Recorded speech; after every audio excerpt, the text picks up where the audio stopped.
Buenas noches, doctoras, doctores. El día de hoy vamos a continuar con este conversatorio que hemos tenido durante estos días sobre los temas de emergencias obstétricas, ¿no? Hemos visto ya lo que es de emergencias obstétricas, hemorragias, síndromes hipertensivos, y vamos a ver hoy día el tópico del tercer tema. El tercer tema, que es las infecciones en obstetricia, ¿no? Acordándonos que esta es la tercera causa de mortalidad materna. Ahora ya hemos visto hemorragias, que es la primera, segunda, síndromes hipertensivos, y la tercera, que es los procesos infecciosos dentro de la gestación, así como en el puerperio. Vamos a identificar en esto porque es muy importante conocer que estos procesos infecciosos en el embarazo pueden llegar a un choque séptico y con ello la muerte de la paciente. ¿Qué se define como un choque séptico? Es una sepsis grave que cursa con hipotensión arterial refractaria a terapia hídrica. O sea, no va tan bien con la reposición de líquidos. Por lo tanto, necesita un soporte inotrópico y vasopresores para lograr metas terapéuticas. El choque séptico se lo define como un SIRS más infección. Esto es lo que nosotros vamos a tener en pacientes en obstetricias en las que se infectan y no hacemos un diagnóstico adecuado, un diagnóstico temprano para el tratamiento. Si llegan a esto, los pacientes tienen un alto grado de mortalidad. ¿Qué es el SIRS? El SIRS es el síndrome de respuesta inflamatoria sistémica, o también antes se le conocía como RIS, respuesta inflamatoria sistémica. Ahora se lo conoce dentro de infectología como SIRS, ¿no? Síndrome de respuesta inflamatoria sistémica. ¿Qué es este síndrome de respuesta inflamatoria sistémica? Es que ante cualquier agresión por un agente patógeno que va a venir sobre todo multifactorial, que provienen por lo general de las bacterias que se encuentran en la vagina, ascienden hacia el útero, ovarios y se diseminan por endotoxinas y exotoxinas. Esta diseminación de endotoxinas y exotoxinas van a desencadenar en el cuerpo, como todo proceso inflamatorio, pero como está migrando por el torrente circulatorio, este proceso de inflamación se hace sistémico en todos y cada uno de los órganos y aparatos y sistemas del cuerpo. Esto es el síndrome de respuesta inflamatoria. Acordaránse que dentro de la inflamación, como defensas del cuerpo, se va a producir sustancias como endotoxinas, se va a producir leucotrienos, prostaglandinas, interleuquinas, empiezan los macrófagos, citoquinas, y todo eso se desencadena a nivel de todo el cuerpo. Por lo tanto, este proceso inflamatorio va a alterar, produciendo a la final una coagulación intravascular diseminada y la muerte en el paciente. El SIRS es lo que está dando ahora con esta pandemia del COVID-19. Un paciente que se contagia del COVID-19, en algunos hacen esta respuesta inflamatoria sistémica y ahí viene después la muerte. ¿Cuándo nosotros podemos llamar un síndrome de respuesta inflamatoria sistémica? Cuando tenga temperatura de mayor a 38 grados centígrados. Taquipnea, frecuencia respiratoria mayor de 20 respiraciones por minuto. PCO2, presión de oxígeno 1200 a 20 milimoles por kilogramo de peso durante más de 24 horas. Hiperglicemia, glucosa mayor a 140 miligramos por decilitro en pacientes que nunca han tenido diabetes o que no han sido diabéticos. Y el PCR en el plasma superior 2 veces con desviación estándar por encima del valor normal. El PCR es la proteína C reactiva, ¿no? No es la reacción de polimerasa en cadena, que es para determinar el ADN. Este es el PCR, proteína C reactiva. Como dice el Colegio Americano, dice la presencia de 2 o más de estos parámetros, nosotros diagnosticamos a un paciente con un SIRS. Obviamente debe haber previo un proceso infeccioso. ¿Cuál es la causa en obstetricia de los procesos infecciosos que pueden llegar a esta complicación? La primera, durante la gestación y durante el puerperio. Durante la gestación podemos tener abortos sépticos, corioamnionitis, que es infección de las membranas y del líquido amniótico, y también se puede tener infección de vías urinarias, pielonefritis, que van a desencadenar un proceso séptico. Y en el puerperio, ¿qué vamos a tener? Sobre todo endometritis y mastitis. Estos son los principales eventos patológicos que va a tener una paciente que da un proceso infeccioso y que puede terminar en un choque séptico. Vamos a ver la primera entidad, el aborto séptico. Acuérdense que nosotros en las hemorragias de la primera mitad del embarazo habíamos visto que teníamos 3 patologías, ¿no? El aborto, el embarazo ectópico y la enfermedad trofoblástica gestacional. Cuando hablamos de aborto, ¿se acuerdan los diferentes tipos de aborto? Amenaza de aborto, tenemos aborto inminente, aborto en curso, tenemos el otro que es aborto incompleto, aborto completo o el aborto diferido retenido. Había otro espacio que decía aborto séptico. Es cualquiera de los abortos anteriores más un proceso infeccioso.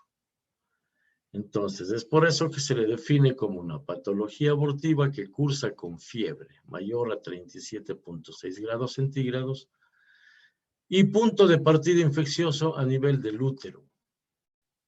Acuérdense que la vagina es uno de los órganos más contaminados que tiene nuestro cuerpo. Por lo tanto, el ascenso de las bacterias hacia el útero puede producir el aborto. El aborto febril, proceso abortivo cruzando una hipertermia y punto de partida infeccioso extragenital. ¿Cuándo se produce esto? Cuando el útero es manipulado. Por ejemplo, quieren hacerse un aborto, se introducen ciertos elementos por el cuello del útero.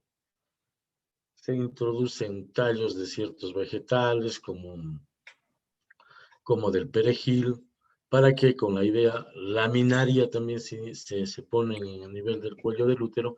¿Para qué? Para que este absorbe agua, va a absorber agua y este se va a dilatar. El cuello empieza a dilatarse y producirse el aborto. Se ponen incluso minas de los esferos. Se introducen. Esta es la forma extragenital.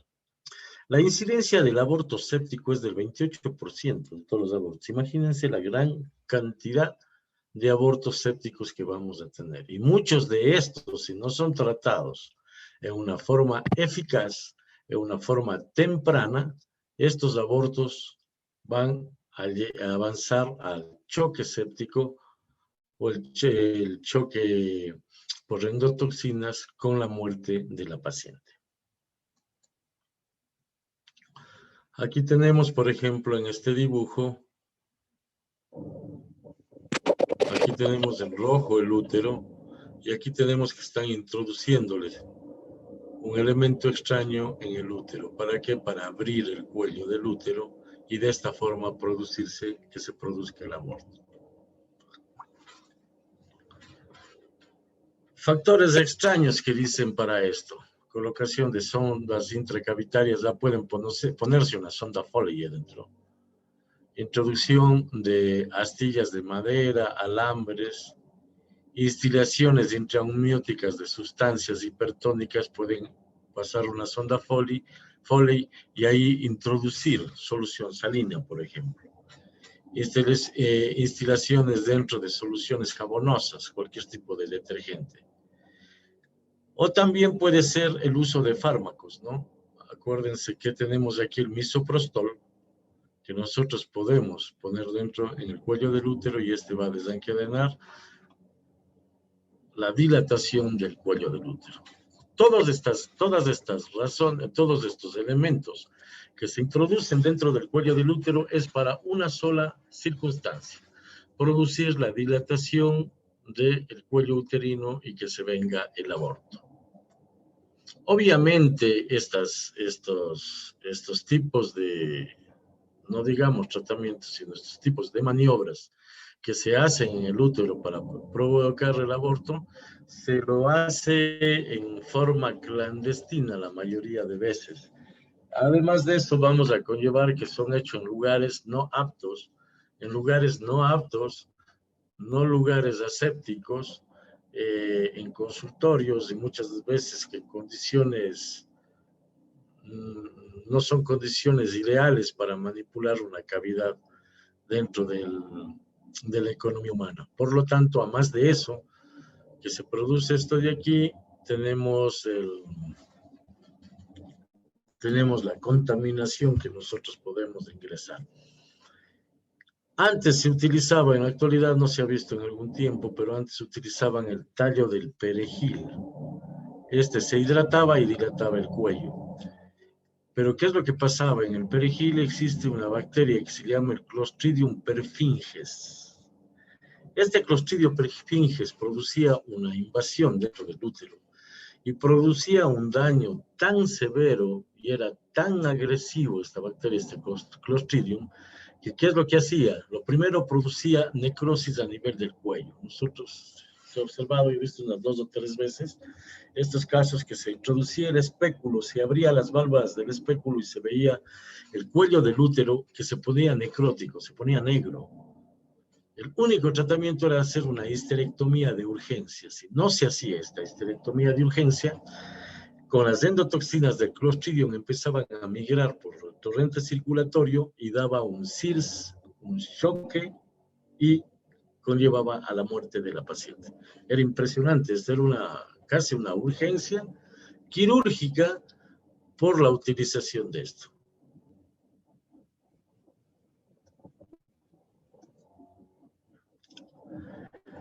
¿Qué factores predisponentes vamos a tener en algunas pacientes que no se han hecho maniobras, ¿no? Por ejemplo, feto muerto retenido. Un aborto diferido, un aborto retenido por mucho tiempo, vamos a tener que esto puede llevar a un proceso infeccioso. Cuando trata del cuerpo abrir el cuello del útero para expulsar, y ahí viene la contaminación. Incompetencia ísmica cervical, incompetencia del cuello del útero. El cuello del útero lo que hace tiene entre 3,5 a 4 centímetros de longitud. ¿Sirve para qué? Para contener el embarazo, ¿no es cierto? Le hace el hermetismo al útero y le aísla del ambiente vaginal. Si nosotros tenemos una incompetencia cervical, que quiere decir que el cuello del útero no es tan largo, sino es pequeño, menos de 1,5 centímetros medido con ecografía, ¿qué es lo que va a hacer ese cuello del útero en el momento que la persona está en bipedestación? Por fuerza de gravedad, el contenido superior va a empujar al cuello del útero. Si es muy pequeño, este se abre. Esta apertura del cuello uterino hace que todas las bacterias del medio ambiente vaginal avancen hacia la cavidad uterina y se produzca una contaminación y una infección. Patologías sistémicas que alteren el sistema inmunológico, cualquiera de estas, ¿no? VIH, por ejemplo, altera la deficiencia de tener nosotros anticuerpos, hace que sea mayor predisposición a los procesos infecciosos. Abortos espontáneos que no han sido manejados. Por ejemplo, se produjo un aborto incompleto.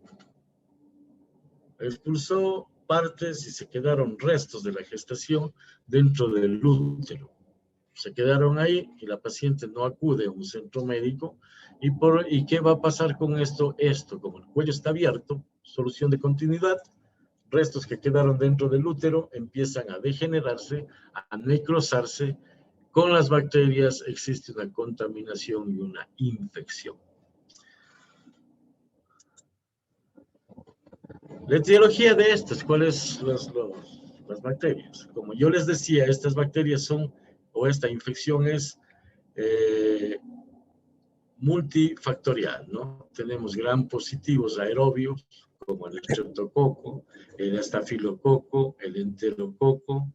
Gram positivos anaerobios, estos son los más agresivos, peptococo, peptostreptococo y el Clostridium perfringens. Gram negativos anaerobios, Escherichia coli, Klebsiella, Proteus, Pseudomonas, Enterobacter.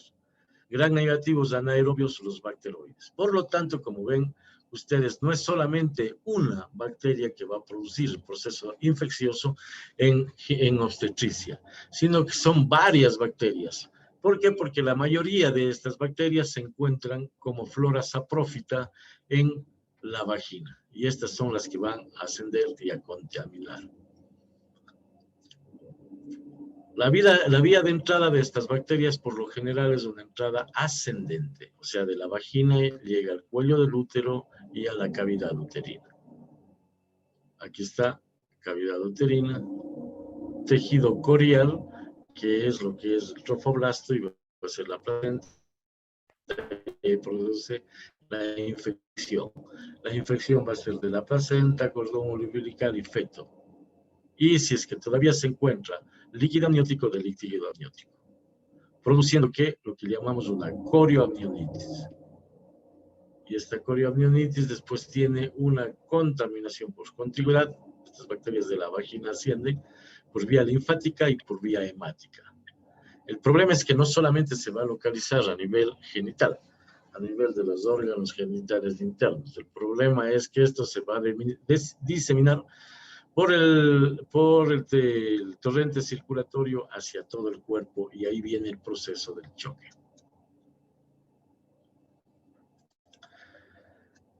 Formas anatomoclínicas que vamos a tener en este aborto. Aborto séptico grado 1, grado 2 y grado 3. ¿Cuál es el aborto? El aborto séptico grado 1 es un proceso infeccioso localizado a nivel del útero, netamente del útero. Aquí tenemos la vagina, aquí tenemos el cuello uterino, entonces el ascenso de las bacterias es por aquí hacia el útero. Entonces nosotros tenemos una infección del cuerpo del útero y el endometrio. El grado 2, ¿cuál es este? Es una propagación del proceso infeccioso por continuidad hacia los anexos. O sea, por aquí avanza hacia las trompas de falopio y hacia los ovarios.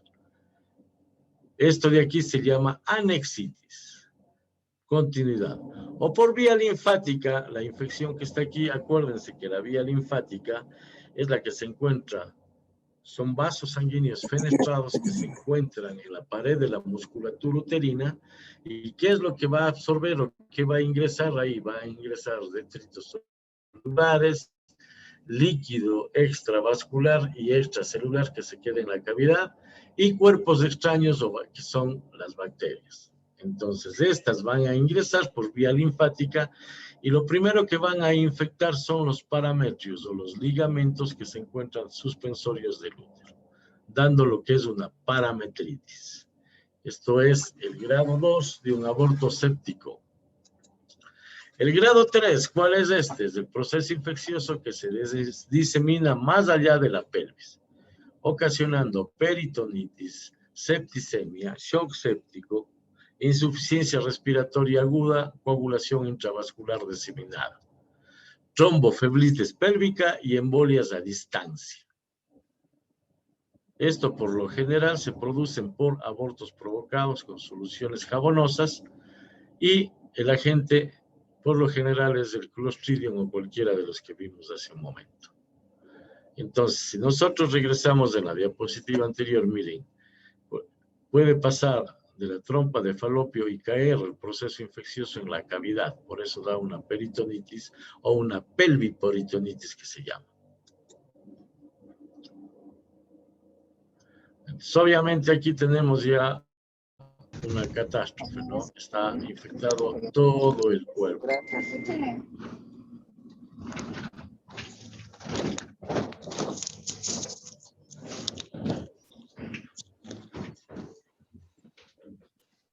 ¿Escuchas? O caso contrario, mejor sacate los audífonos. Sí se escucha sin audífonos. ¿En serio? Sí. Ya se fue. Por favor, si apagan los micrófonos, tengan la bondad. Así no. Bien. Bien. Bueno, acordaránse, grado 1, útero, aborto séptico grado 2, los anexos, y el grado 3, la diseminación, como ustedes ven, riñones, pulmones y corazón. Esto ya es una sepsis, ¿no? La clínica. ¿Cuál es la clínica que vamos a tener? ¿O cuál es la sintomatología de una paciente con aborto séptico grado 1? Temperatura mayor de 37.6 grados centígrados, taquicardia, taquispignia, o sea, pulso acelerado, secreción intracavitaria modificada y fétida, mal olor de la secreción que se encuentra a nivel vaginal. Útero aumentado de tamaño, consistencia pastosa del útero y dolor al tacto bimanual. Si nosotros introducimos los dedos y movilizamos el cuello del útero y tocamos el cuerpo del útero, vamos a ver que esto produce mucho dolor. Y además vamos a ver modificaciones cervicales según la forma clínica, ¿no? Vamos a encontrar un cuello uterino no cerrado, no hermético.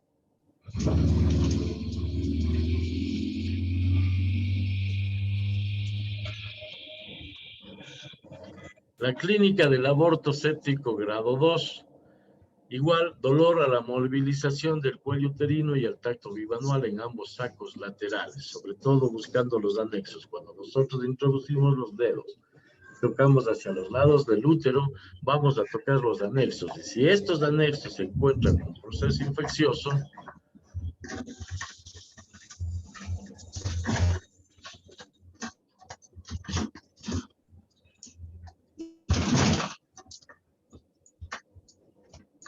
Bloquea para que no haga bulla.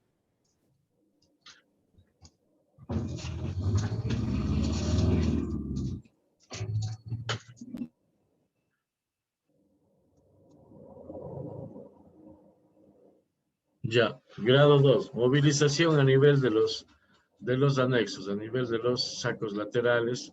¿Por qué? Porque vamos a tocar los anexos y vamos a tener ahí un proceso infeccioso y por lo tanto esto duele.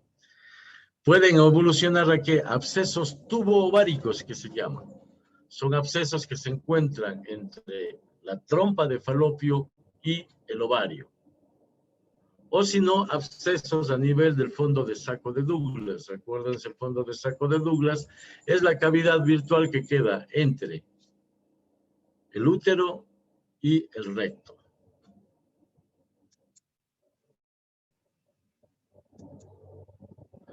En la clínica del aborto séptico grado 3, vamos a tener manifestaciones generales, malas condiciones de la paciente, signos de pre-shock, piel pálida, fría y sudorosa, hipotensión arterial, taquicardia, polipnea oliguria o anuria, obnovulación y signos de sepsis, insuficiencia respiratoria aguda y coagulación intravascular diseminada. Manifestaciones locales, vamos a tener dolor abdominal, signos de irritación peritoneal, secreción endocavitaria modificada muy fétida, mal olor a la secreción del útero, útero aumentado de tamaño, consistencia pastosa y muy doloroso a la palpación.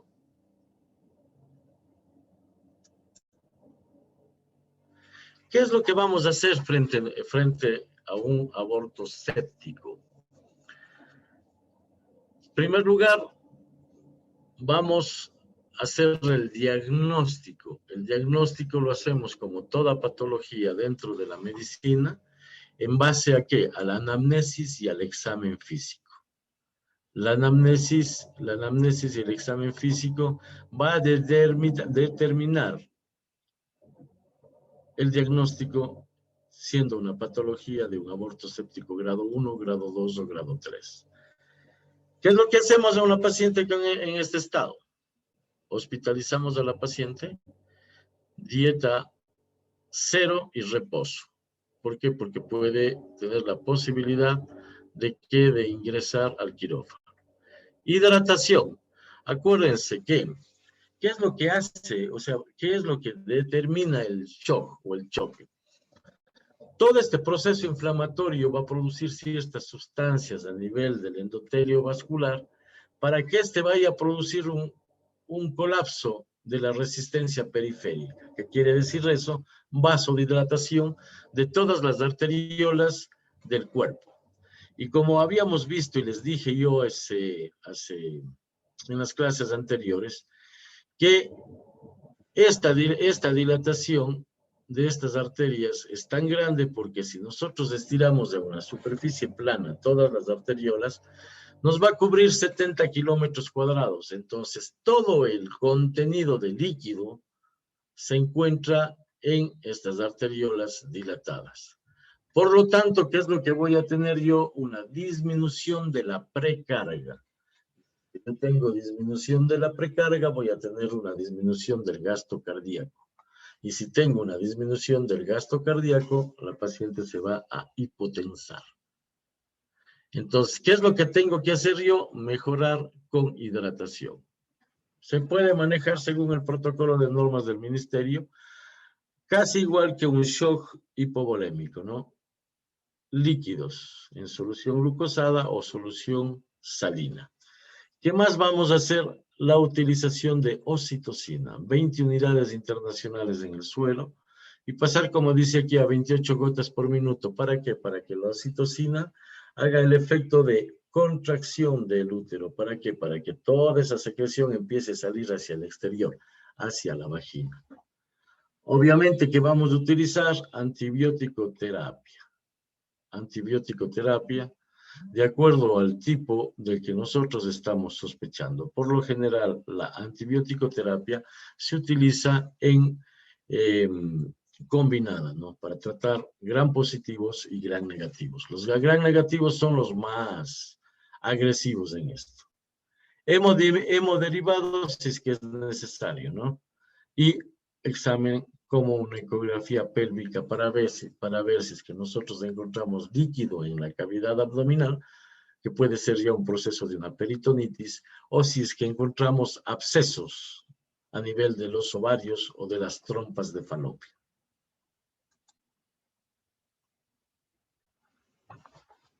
Podemos poner toxoide tetánico para evitar el tétanos, que es mortal. En el laboratorio clínico, ¿qué más vamos a hacer? Vamos a pedir pruebas de función, en un hemograma completo, pruebas de función hepática, pruebas de función renal, test de coagulación, grupo sanguíneo y factor, vamos a pedir glicemia, cultivo y antiprograma de la secreción que sale del útero, examen de orina. Además de eso, vamos a hacer, como todo manejo de shock, la utilización de sonda Foley. ¿Para qué? Para poner control de diuresis, para ver cuánto líquido ingresa y cuánto es del egreso. Esto nos va a dar un parámetro para ver el potencial de hidratación de esa paciente.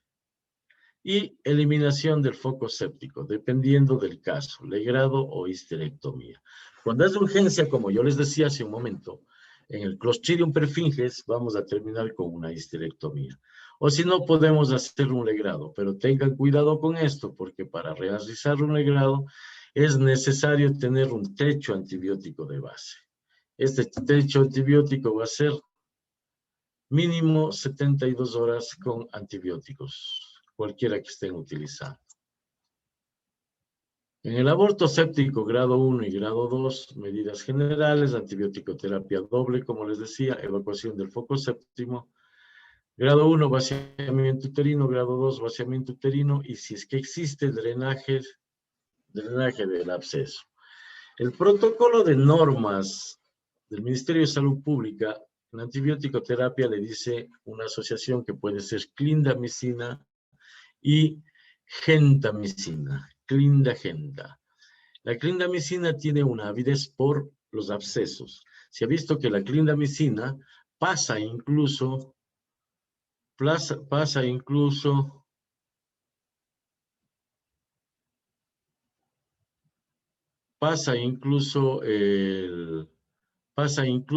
cápsula de los ovarios.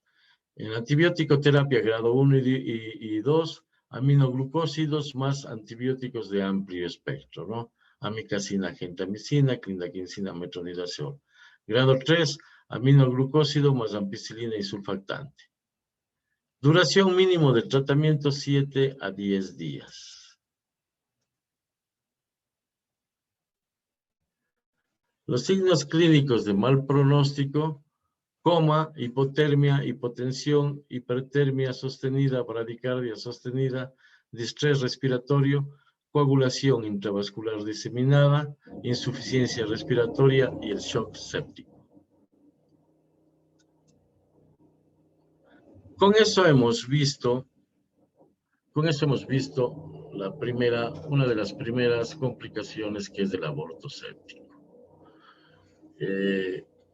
Las diapositivas presentadas, las anteriores, no son de mi creación, ¿no?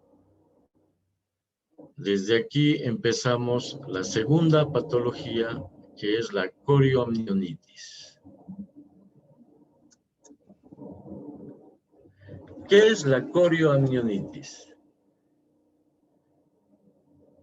Es la inflamación aguda de las membranas placentarias, amnios y corium.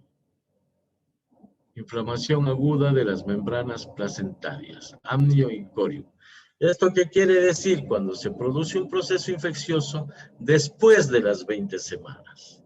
Antes de las 20 semanas puede ser un aborto séptico. Después de las 20 semanas vamos a tener después de las 20 semanas, una corioamnionitis, infección del corium y de las membranas. Esta infección complica tanto el embarazo que, además de infectar las membranas ovulares, el líquido amniótico va a producir una infección del feto. ¿Por qué? Porque el feto deglute el líquido amniótico. El líquido amniótico, una embarazada más o menos recambia cada 8 horas, o sea, deglute el líquido amniótico y orina. Esta forma es el recambio del líquido amniótico. Entonces, vamos a tener estas dos situaciones en la paciente con una infección corioamniótica. O sea que en estos casos, el problema va a ser para la madre, porque la madre puede tener una diseminación bacterial o un shock séptico, y además de eso puede tener una infección el feto. Este tipo de infección en el feto se llama neumonías perinatales, que tiene una mortalidad sobre el 80%. ¿Por qué? Porque al deglutir llega hacia los pulmones y va a contagiarse y contaminarse el feto. Por lo tanto, estos procesos neumónicos del feto son altamente peligrosos con un estado de mortalidad muy alto.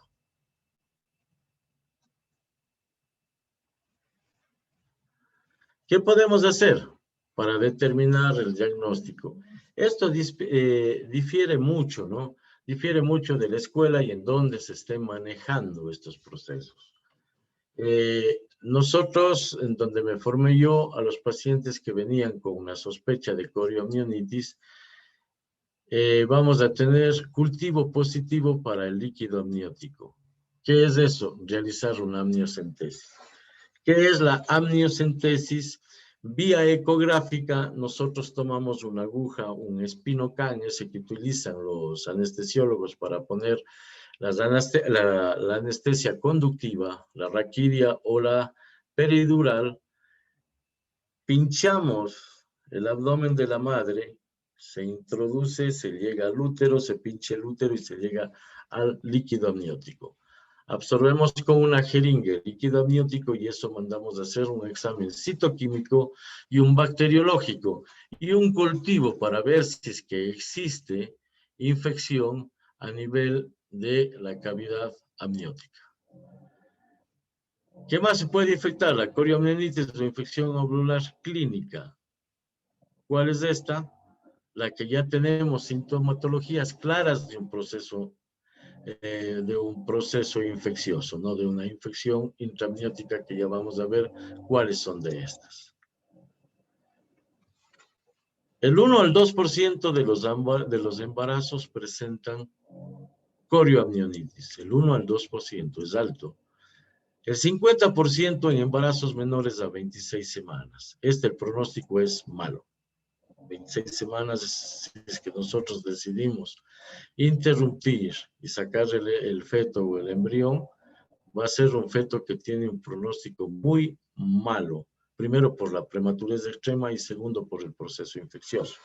En estos casos de niños prematuros con procesos infecciosos previos como la coriomionitis, vamos a tener sobre todo la neumonía que les decía hace un momento, neumonía neonatal, y la segunda es la enterocolitis necrotizante. ¿Qué quiere decir esto? Como yo les decía que el feto deglute o traga el líquido amniótico, si este está contaminado, el intestino se va a colonizar con bacterias y ahí va a producir un proceso infeccioso tan severo que va a producir microtrombos y taponamiento de las arterias que irrigan el intestino, sobre todo las mesentéricas, y ese intestino se va a necrosar. Por eso se llama enterocolitis necrotizante por parte de un proceso infeccioso. ¿Qué más? Entre el 5 y el 10% rotura prematura de membranas en término. Acuérdense que las membranas amnióticas es las que van a producir o es las que engloban toda la gestación y lo que hacen es evitar la contaminación del feto. Entonces, esto les da la asepsia. Si yo rompo membranas, queda una puerta abierta, ¿para qué? Para el ingreso de las bacterias hacia la cavidad amniótica. Por lo tanto, esto de aquí es importantísimo. Rotura prematura de membranas en embarazos de término quiere decir que cuando se rompen las membranas en embarazo después de las 37 semanas. Tenemos un 5 al 10% de procesos infecciosos cuando se rompen las membranas, en embarazos de término. Y en embarazos pretérminos, cuando se rompen las membranas, tenemos el 44% de infecciones, cuando es antes de las 37 semanas. Por lo tanto, esto de aquí es sumamente importante, el manejo que da el protocolo de normas del Ministerio de Salud Pública a las pacientes que tienen rotura prematura de membranas. Acuérdense que tenemos que utilizar ampicilina 2 gramos cada 6 horas en las pacientes que nosotros se haya determinado una rotura de membranas. Y si es en embarazos de término, ¿qué es lo que tenemos que hacer? Inducción del parto. ¿Para qué? Para que de esta forma salga el feto y no esté expuesto a los procesos de contaminación. Entonces, eso es importante saber el manejo. Si yo tengo un embarazo pretérmino y no tengo signos clínicos de infección todavía, en una rotura prematura de membranas vamos a poner igual ampicilina o podemos poner eritromicina. Lamentablemente, la eritromicina en el país no se consigue en forma venosa. Entonces, tenemos que dar eritromicina vía oral en las pacientes. ¿Qué se ha visto con los estudios clínicos? Han demostrado que la eritromicina, la eritromicina, a más de ser un antibiótico que va a proteger el proceso infeccioso, ¿qué es lo que va a hacer?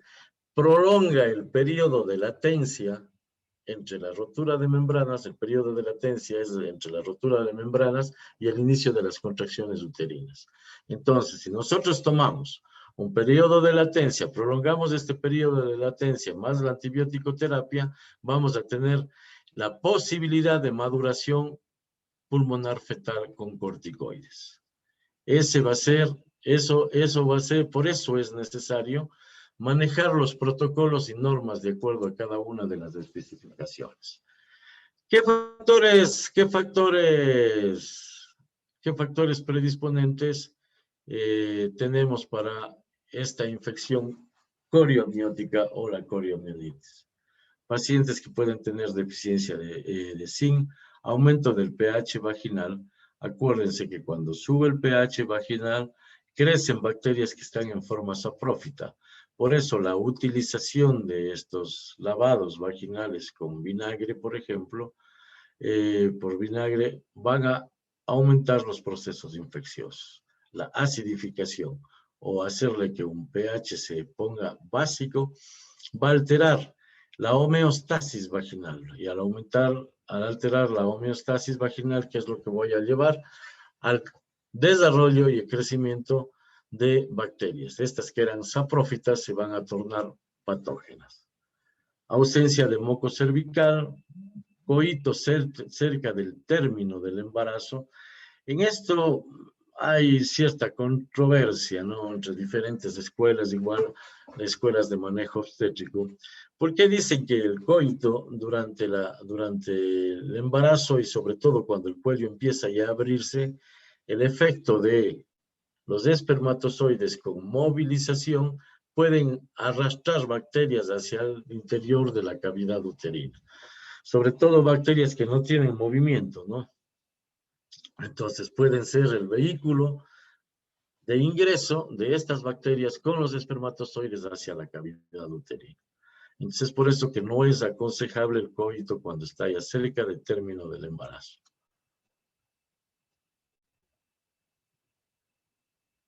¿Cuáles son los que más han incidido en la coriomielitis? Malnutrición materna, obviamente, baja de defensas, infecciones genitales asociadas al embarazo. Esto es importante, ¿no? Siempre nosotros a veces subestimamos un poco los procesos infecciosos vaginales. Cuando uno se atiende y atendemos a la paciente y siempre nos dice, doctor, estoy con alguna secreción, por lo general no hacemos un examen ginecológico para ver el tipo de secreción que es. Acuérdense que el examen ginecológico es la utilización del espéculo para ver la secreción y se puede incluso tomar muestras de esa secreción. Y si nosotros vemos un proceso infeccioso, una vaginosis, una vaginitis o una cervicitis, si vemos con el examen físico, con la especuloscopía, nosotros tenemos que tratar esto. Y esto, por lo general, siempre se obvia el examen vaginal con especuloscopía en una mujer embarazada. Entonces, esto hay que tomar mucho en cuenta las infecciones genitales asociadas. Como habíamos hablado hace un momento, la rotura prematura de membranas en inicio de trabajo de parto. Cuando el periodo de latencia es mayor a 24 horas. Acordarán, el periodo de latencia es aquel en el que se rompen las membranas y empiezan las contracciones uterinas.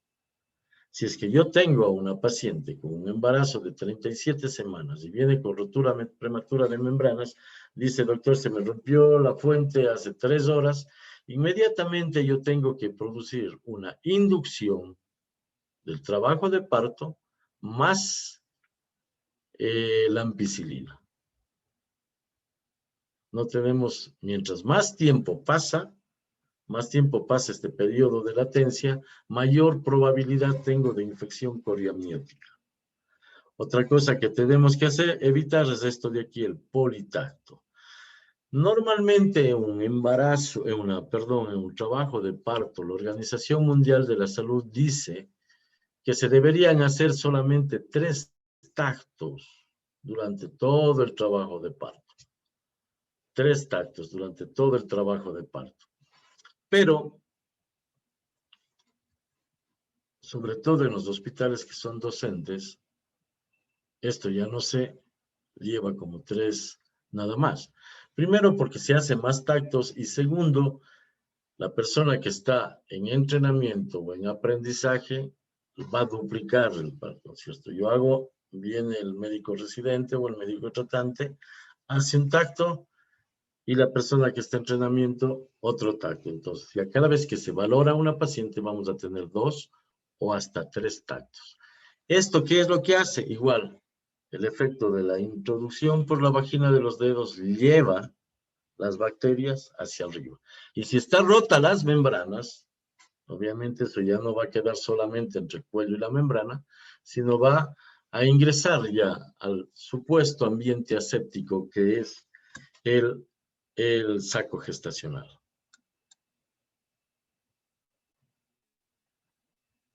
La gran mayoría, como les decía, multifactorial o polimicrobiana. Todas las bacterias que se encuentran, sobre todo a nivel de la vagina, son los gérmenes que van a infectar la cavidad amniótica. Micoplasmas, ureoplasmas, Escherichia coli, Listeria monocitogenes, Streptococo, beta hemolítico, Clamidia trachomatis. La clamidia, sobre todo, esta es una bacteria que no tiene movilidad propia, la clamidia. Esta clamidia utiliza como vehículo los espermatozoides. A esta es la que se le culpa cuando existen coitos en una paciente embarazada.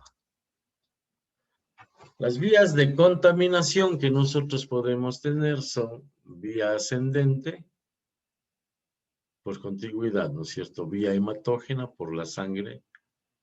Procedimientos invasivos, si es que yo hago, por ejemplo, voy a hacer una monitorización cardíaca fetal interna. Esa monitorización cardíaca fetal interna se introduce en el cuero cabelludo del feto, o sea, tengo que romper las membranas, ver que está la cabeza del feto ahí, y se introduce como un tirabuzón, como un sacacorchos, un electrodo dentro del cuero cabelludo del feto. Y de ahí se saca el electrodo con un cable hacia el monitor cardíaco fetal que está afuera. Entonces, ese proceso invasivo de control para los sufrimientos fetales, tenemos que son fuentes o focos de contaminación. Vía canicular, que es por vecindad, ¿no? O contigüidad, vía tubaria, siendo el mejor ejemplo las peritonitis, incluso peritonitis apendiculares. Acuérdense que por la trompa del falopio puede caer este estado de contaminación hacia la cavidad pélvica y ahí producir un proceso infeccioso. Vía ascendente o transorbital, rotura del acceso más frecuente por los microorganismos que invaden el líquido amniótico, es la vía transcervical, ¿no? Como les he explicado. ¿Qué vamos a tener? La fisiopatología de este proceso infeccioso. Si tenemos nosotros el foco de infección, que es la vagina, ¿qué es lo que va a ser? La primera fase, alteración microbiológica vaginal. ¿Cuándo se altera eso? Cuando se altera el pH o tengo un proceso infeccioso previo. La fase 2, invasión de interfase coriodesidual. ¿Qué quiere decir esto? Ingresan las bacterias y se van hacia el corium y la decidua. ¿La decidua qué es? La decidua no es más que el endometrio en una persona, en una paciente embarazada o en gestación. Y el corium es la inserción donde está la placenta. Entonces, primero existe alteración vaginal y después ascenso de las bacterias hasta ubicarse a nivel de la decidua y del corium. Después va a ser una infección del líquido amniótico y por último la fase 4, que es una invasión bacteriana hacia el feto, produciendo un CIRS, una respuesta inflamatoria sistémica fetal. Entonces, como yo les decía, la corioamnionitis es un proceso en el que se alteran los dos actores de la gestación, tanto la madre como el feto, produciendo muerte tanto materna como perinatal. Aquí en este dibujo tenemos más o menos lo que decía hace un momento, ¿no?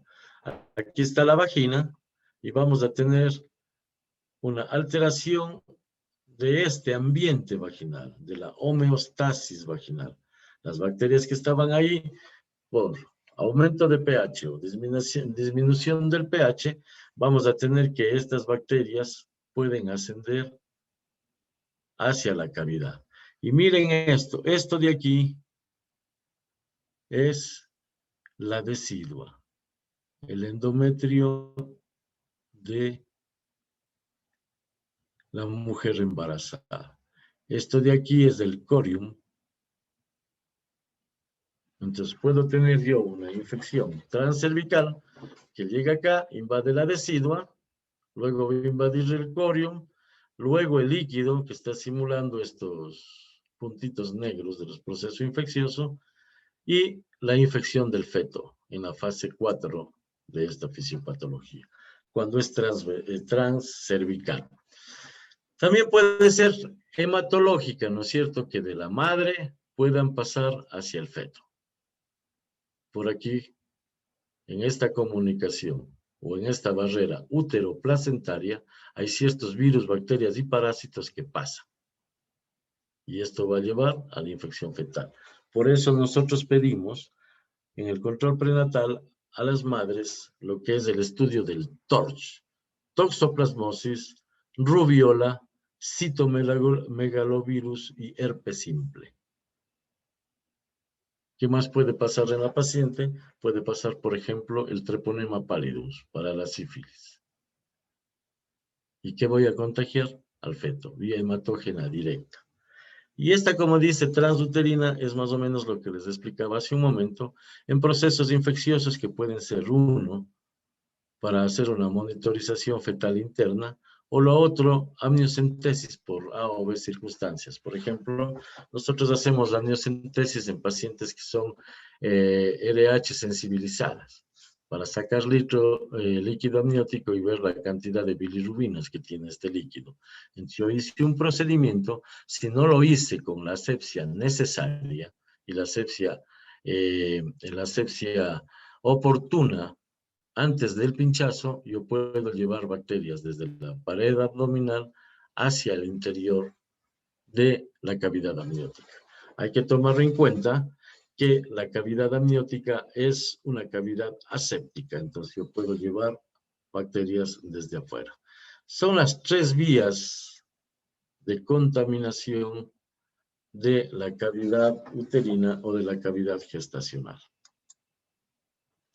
En esta imagen también vemos, aquí está la vía ascendente, miren lo que está en verde, ingresa. Primero a esta parte que está acá, que es la decidua. Después se infecta lo que está en la parte posterior, que es la placenta, coriodeciduitis. Y después el líquido amniótico.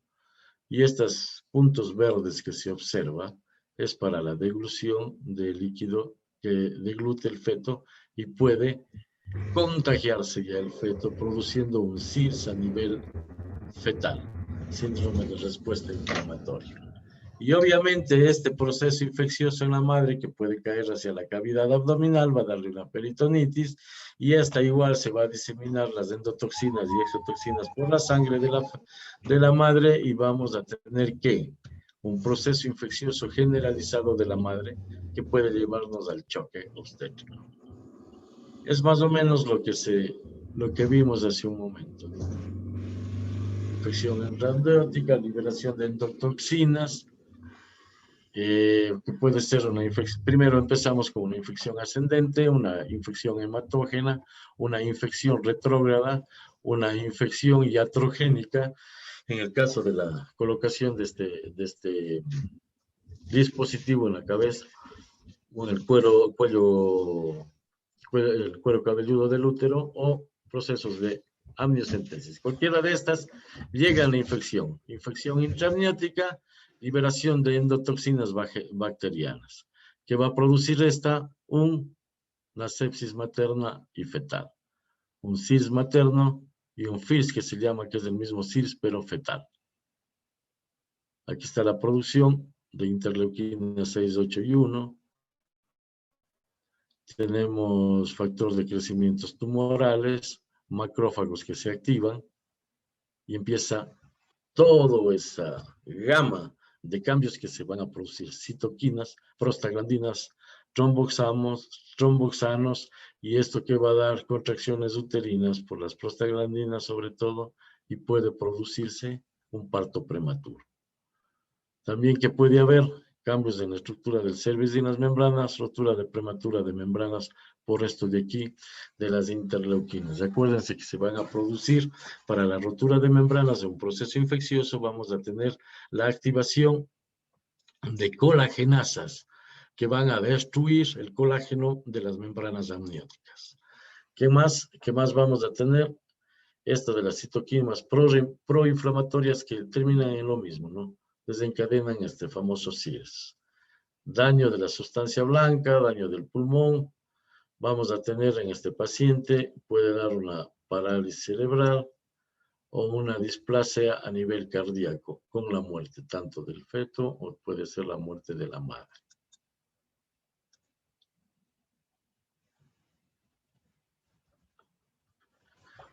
¿Qué vamos a tener? ¿Qué sintomatología vamos a tener? De acuerdo al tipo de corioamnionitis que tenemos. Nosotros hemos visto que hay 3 tipos de corioamnionitis. Una que es la clínica, otra corioamnionitis que es la subclínica y otra corioamnionitis que es la anatomopatológica. La corioamnionitis clínica, la que está expresada con todos signos y síntomas clínicos. Aquí tenemos los criterios de Gibbs. ¿Cuáles son los criterios de Gibbs? Que se presentan, como ustedes ven, en el 95 a 100% de los casos.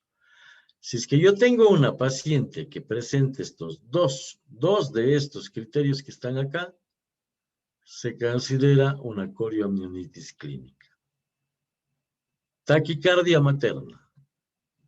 Perdón, primero, fiebre mayor a 37.8 grados centígrados. ¿Qué más? Taquicardia materna. Taquicardia fetal. Flujo vaginal purulento o de mal olor. Dolor o sensibilidad en el fondo uterino. Y que tenga un examen de sangre con una leucocitosis mayor a 15.000. Se dice que si tiene leucocitos y una más de estas, es una corioamnionitis. Y hay que tratar como una corioamnionitis. Sino, ¿cuál es el riesgo de muerte fetal y sepsis en la madre? Estos son los signos de Gibbs. Acordaránse los signos de Gibbs. Fiebre más de 37.8 grados centígrados. Taquicardia materna. Taquicardia fetal. Flujo vaginal purulento de mal olor. Dolor en el fondo uterino. Nosotros vamos a tocar el útero y es muy doloroso, es muy sensible, que casi no deja a la paciente examinarse. Y leucocitos mayor a 15.000. Amnionitis clínica. Criterios de Gibbs. La subclínica. La subclínica, en cambio, no completa todos los criterios de Gibbs, ¿no? Pero vamos a hacer un análisis en el líquido amniótico. O sea, este diagnóstico de la corioamnionitis subclínica es aquella en la que nosotros sacamos líquido amniótico, ¿para qué? Para el examen. Mandamos a hacer un citoquímico y un bacteriológico. Por ejemplo, paciente que venga con 35 semanas de gestación con rotura de membranas y que venga con actividad uterina, contracciones uterinas. Entonces, yo ahí pienso que en esa paciente puede tenerme una corioamnionitis subclínica. Ciertas escuelas de manejo dicen que a toda paciente con rotura prematura de membranas y en embarazos pretérminos hay que hacer una amniocentesis para un estudio del líquido amniótico. ¿Qué vamos ahí? Vamos a determinar la presencia de la bacteria. Vamos a determinar, ¿qué más? Leucocitosis a nivel de líquido amniótico. Glucosa menos de 15 miligramos es un consumo de la glucosa por el efecto de las bacterias en el líquido amniótico. Deshidrogenasa láctica más de 41 unidades por decilitro y PCR. Si yo tengo este informe en la amniocentesis que le hice, hago el diagnóstico de una corioamnionitis subclínica. ¿Cuál es el tratamiento de estas? Igual, antibiótico y extracción del producto. Para eso sirve esta determinación. Acordaránse, la clínica es los signos de Gibbs. La subclínica es mediante amniocentesis y un estudio de citoquímico y bacteriológico un estudio citoquímico y bacteriológico de ese líquido amniótico. Y la corioamnionitis histológica o la corioamnionitis anatomopatológica que le llamamos, es aquella en la que el diagnóstico lo hace anatomía patológica con el estudio de la placenta. Si nosotros sospechamos en una paciente que tuvo corioamnionitis, o por ejemplo, si el feto salió infectado y fue a neonatología, tenemos que ver la causa. Entonces, para eso mandamos la placenta a anatomía patológica.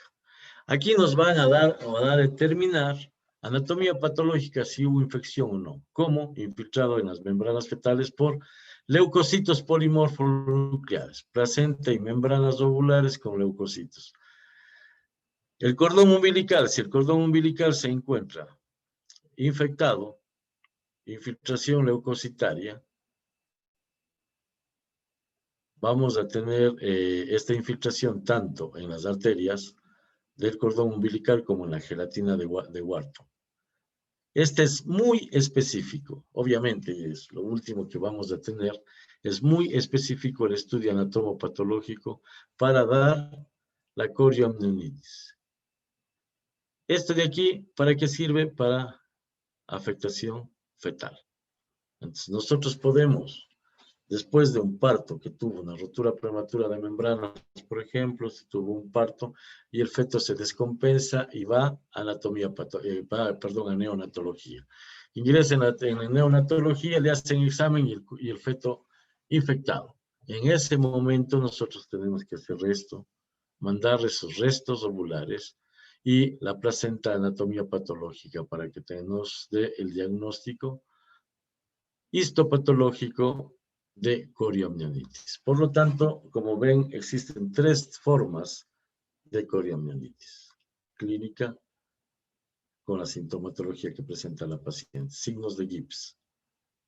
Subclínica, vamos a determinar la presencia de infección en un examen de líquido amniótico. Y corioamnionitis histológica, cuando enviamos tanto las membranas como la placenta a anatomía patológica y nos va a dar el diagnóstico definitivo. ¿Qué exámenes vamos a utilizar en una paciente que sospechamos de un proceso de corioamnionitis? Exámenes de sangre, Vamos a ver, obviamente, un hemograma completo con leucocitos para ver si es que es mayor de 15.000, vamos para los signos de Gibbs. Si es que hay leucopenia menor de 4.000, con desviación a la izquierda, estos ya son en pacientes con shock. Velocidad de sedimentación globular mayor de 60 en minutos, ¿no? Sí saben qué es sí se acuerdan, perdón, o sea, se acuerdan de lo que es la sedimentación globular, es el tiempo que se demora los glóbulos rojos en formar una pila de monedas en el tubo de ensayo cuando se le deja en reposo. Si está aumentado, tenemos un proceso infeccioso por consumo de glóbulos rojos, por lo tanto, tiene menos glóbulos rojos y la velocidad es mayor. Proteína C reactiva mayor a 2 miligramos por decilitro, que esto, la proteína C reactiva se produce en el hígado y aparece siempre en los procesos infecciosos. Debemos pedir también orina cultivo. ¿Por qué? Porque puede ser un proceso de contaminación por a nivel urinario, un foco urinario. Cuando nosotros hacemos la amniocentesis, ¿qué es lo que vamos a pedir en el caso de sospecha de una corioamnionitis subclínica? Tinción de Gram en el líquido amniótico para ver la presencia de gérmenes, ¿no? Leucocitos, más de 50 leucocitos por campo, indicación de proceso infeccioso a nivel de líquido. Glucosa menos de 5 miligramos por decilitro, infección intraamniótica subclínica. Cultivo en 24 a 72 horas, nos va a dar el tipo de germen que tengo para la utilización del antibiótico. Esto de aquí no se hace en todos los lados, ¿no? Es uno porque se necesita tener conocimiento del operador que haga esto de aquí. Entonces, y se hace con la utilización del ecógrafo, ¿no? También podemos hacer un cultivo de la secreción cervical. Acuérdense que la secreción purulenta, uno de los signos de Gibbs. Entonces, la secreción que está saliendo de a nivel del cuello del útero con una especuloscopía, mandamos a hacer un cultivo para ver qué bacterias tenemos de aquí. A nivel de imágenes, ¿qué vamos a pedir? Una ecografía. ¿Para qué? Pero para pedir el perfil biofísico fetal. ¿Qué es el perfil biofísico fetal? Es una herramienta que nosotros la hacemos, esto se hace con ecógrafo, ¿no? Vamos a ver la cantidad de líquido que exista. ¿Qué más vamos a ver? Si es que el feto está activo o no activo. ¿Qué más vamos a ver? Ausencia de movimientos respiratorios. Aunque obviamente el feto dentro del útero no respira, pero tiene movimientos de contracción de la pared torácica del feto, son contracciones en salva. Se ha visto que son alrededor de 2 a 3 episodios seguidos cada 30 minutos. Y ausencia de movimientos corporales del feto. Esta herramienta del perfil biofísico tiene una sensibilidad y una especificidad sumamente alta para indicar bienestar fetal. Si yo tengo un feto infectado, el perfil biofísico va a estar alterado. Esto se califica, cada uno de estos, de aquí equivale a 2 puntos, ¿no? 2, 4, 6, 8, más la monitorización cardíaca fetal, tenemos los 10 puntos. Esto indica, es impresionante este examen lo hizo Manning. Manning fue un austriaco que hizo este estudio durante 30 años para determinar el perfil biofísico. ¿Y cuál es la genialidad, cuál es la efectividad de este estudio? Que él lo hizo con fetos y embarazos, con fetos vivos. Entonces, él sí dice, si yo tengo un perfil biofísico de 6 o de 4, donde que tengo oligohidramnios, tienen que sacar al bebé porque el bebé se va a morir. Y él lo corroboró eso con fetos muertos, a él se le murieron, entonces hizo todo un estudio al respecto y hizo esta prueba que se llama perfil biofísico, que en la actualidad es el estándar de oro, el perfil biofísico dentro de la perinatología.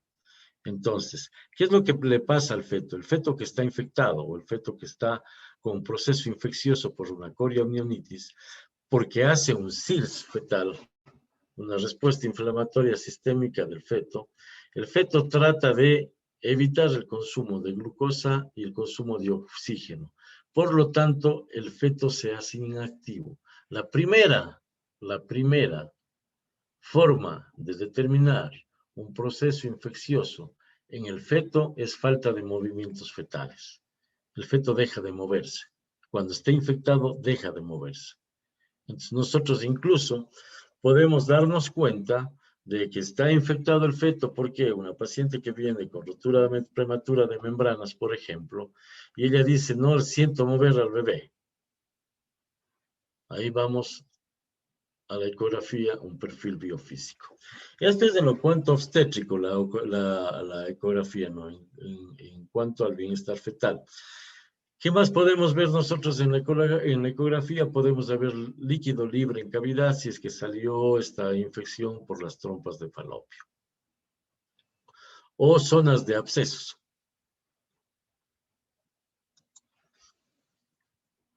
La ecografía transvaginal, ¿para qué vamos a ver esto? Para ver el acortamiento cervical. A ver si es un cervix competente o es un cervix incompetente. Como dice aquí, cervix corto.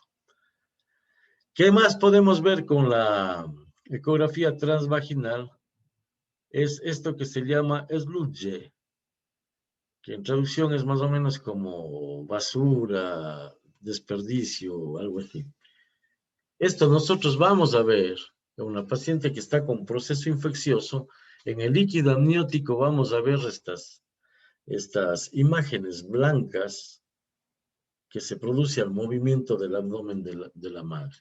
Podemos ver esto, ¿no es cierto? Es importante. Y lo otro, si es que es esto, la involución del timo fetal es bastante complejo determinarlo, pero en los procesos infecciosos pasa como una atrofia. Y la presencia del oligohidroamnios, líquido amniótico, un índice de líquido amniótico menor a 5 ml en los 4 cuadrantes. Por lo tanto, nosotros vamos a determinar ecográficamente o corroborar ecográficamente de la impresión clínica. Aquí estamos observando, miren, estas son las imágenes como blanquecinas. Aquí tenemos nosotros el cuello, cuello uterino, y aquí tenemos el líquido amniótico. Si ustedes le ponen un poquito de atención a estos puntitos blancos que se observan aquí. Aquí está uno, ven que está encerrado en esta cosa. Aquí tenemos más. Esto es el famoso sludge, que es como zonas como puntos blancos, como basuras, como detritos, que se puede observar a nivel del líquido amniótico. Las pruebas de bienestar fetal, que también puedo hacerlas, un test de tolerancia a las contracciones, es hacer que la paciente tenga contracciones uterinas, poniendo cualquier pitocin o beso, y vamos a ver cómo se comporta con la monitorización cardíaca fetal, a ver si es que hace desaceleraciones tardías, que son los DIP2, o desaceleraciones variables, que son los DIP3, ¿no? Entonces, ¿eso qué nos hace? Que el feto, nos hace ver que el feto ya está comprometido. Eso es para la toma de decisiones, para el manejo. Diagnóstico diferencial es pielonefritis en la madre. ¿Por qué? Porque la pielonefritis cursa con dolor y fiebre.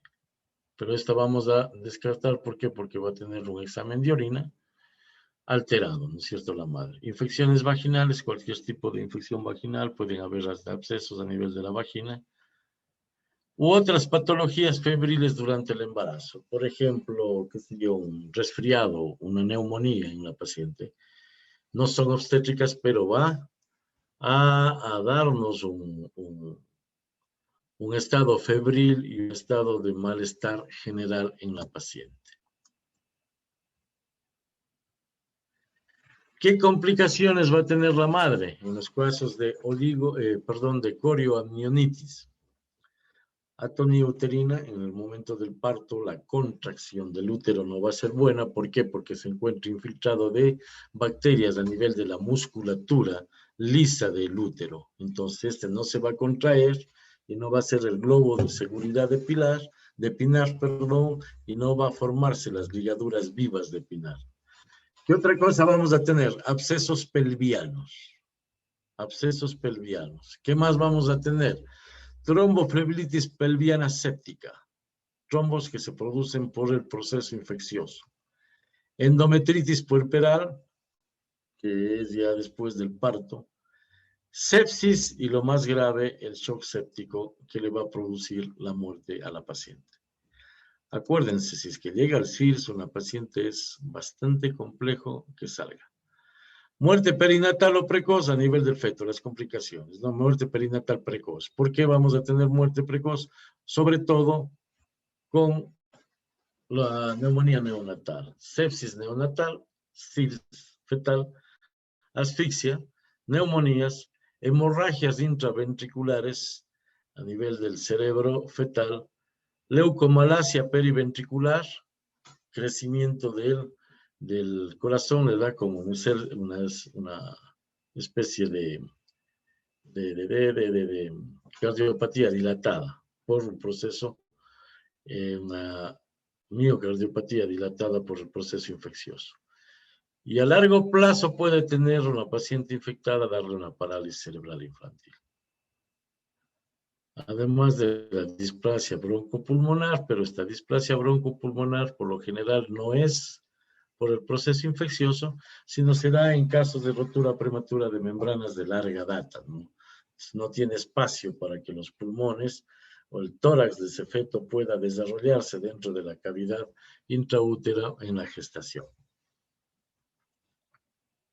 Complicaciones fetales. Y aquí falta una que es la enterocolitis necrotizante, ¿no? ¿Cómo vamos a prevenir en esto? Suplemento de zinc en la dieta de la paciente, en el control prenatal, evitar el cólido luego de la segunda mitad del embarazo, sobre todo cuando son embarazos de riesgo, y tratar todas las infecciones cérvico-vaginales. Eso es importantísimo. Como les dije yo, hace un momento no podemos bajar la importancia de un proceso infeccioso en una mujer. Siempre, si es que tiene secreción por la vagina, nosotros tenemos que tratar ese proceso de infección. Y para poder tratar tenemos que diagnosticar. Y para diagnosticar tenemos que examinar a la paciente. Si no examinamos es bastante complejo esto. Aquí está perdón. Aquí tenemos una serie de antibióticos en los que se puede utilizar, ¿no? Todos los antibióticos. Acordaránse el manual de normas del Ministerio de Salud Pública de Ecuador. Es el que nosotros deberíamos tomarlo en cuenta, ¿no? Que ellos sobre todo dan una asociación entre clindamicina y gentamicina.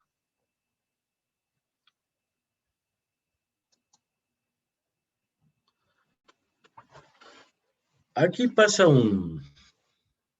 viene de nuevo la controversia en el término del embarazo. ¿Por qué? Si es que yo sé que está infectado el líquido amniótico, el corium y las membranas de ese feto dentro del útero está en un ambiente hostil. Por lo tanto, para evitar la contaminación del feto, yo tengo que sacarlo. El feto tiene que terminarse el parto. Tiene que terminarse, el embarazo, con un parto que puede ser vaginal o puede ser por cesárea, dependiendo la situación del cuello del útero y del estado de dilatación que se encuentra. Embarazos, edad gestacional de 34 a embarazos de término, yo tengo que hacer una inducción de parto máximo en 6 horas. Acuérdense que yo les dije que el líquido amniótico se recambia cada 8 horas. O sea, el feto de glúteos y a las 8 horas siguientes orina y de nuevo viene nuevo. un nuevo líquido amniótico. Por lo tanto, para evitar la exposición a las bacterias deglutidas, tiene que terminarse el parto o terminarse el embarazo, perdón, en una inducción que no vaya más allá de 6 horas. ¿Esto qué nos hace poner a pensar a nosotros? Si es que yo hago un tacto y veo un índice de Bishop que tenga un índice de Bishop de 4, yo no le voy a inducir a esta paciente para parto vaginal, porque yo sé que con ese cuello tan malo voy a tener mínimo unas 12 a 18 horas de inducción. Entonces, ¿qué estoy haciendo ahí? Fomentando a que ese feto se contamine. En ese caso voy a terminar por cesárea. Si es que tengo entre 30 y 33 semanas, voy a hacer maduración pulmonar y terminar el embarazo. O sea, esa es una conducta expectante. Voy a poner corticoides un día y terminar el embarazo. Pero obviamente estas pacientes están ya con tratamiento antibiótico.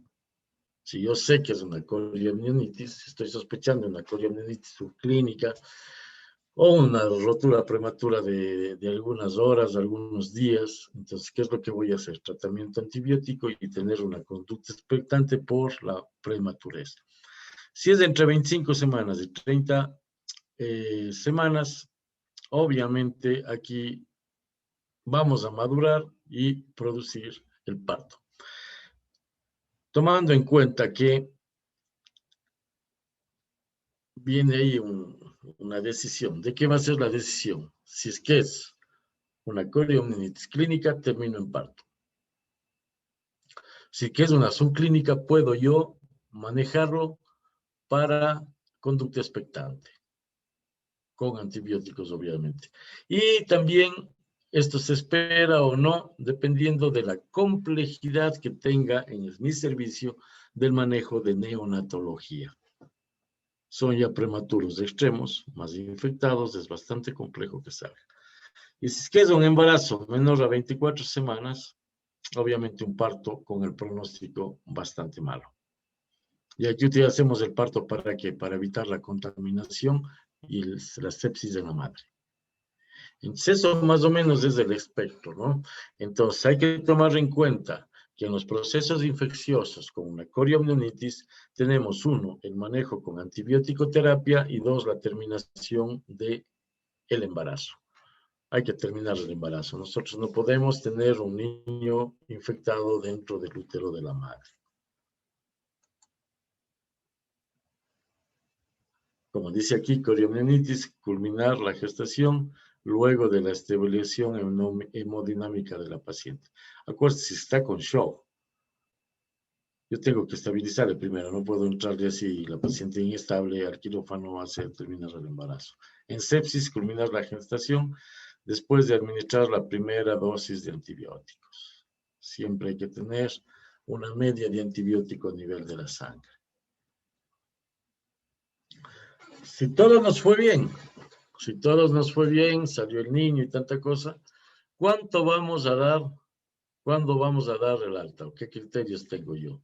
Primero está, puérpera sin signos de infección, o sea, no tiene que tener fiebre, los bloques no tienen que ser de mal olor, el útero tiene que estar contraído, ¿ya? No tiene que estar hipotensa, no tiene que estar taquicárdica, ninguna de esas cosas, y con un estado general bueno. De esta forma damos el criterio de alta, sean los días que sean necesarios. Aquí no hay apuro en dar del alta. Aquí la urgencia es de que la paciente salga sin ningún proceso infeccioso. El pronóstico en pacientes diagnosticadas y manejadas y tratadas de corioamnionitis materno depende de la severidad del cuadro infeccioso y fetal va a depender de la edad gestacional sobre todo. Si yo tengo un feto a término, tengo mucho mayor probabilidad de que ese niño nazca. Y obviamente de la severidad del proceso infeccioso. Si es que yo tengo una corioamnionitis clínica y con una edad gestacional menos de 35 semanas, el pronóstico de este niño o de este feto va a ser malo. Alta mortalidad tiene esto de aquí.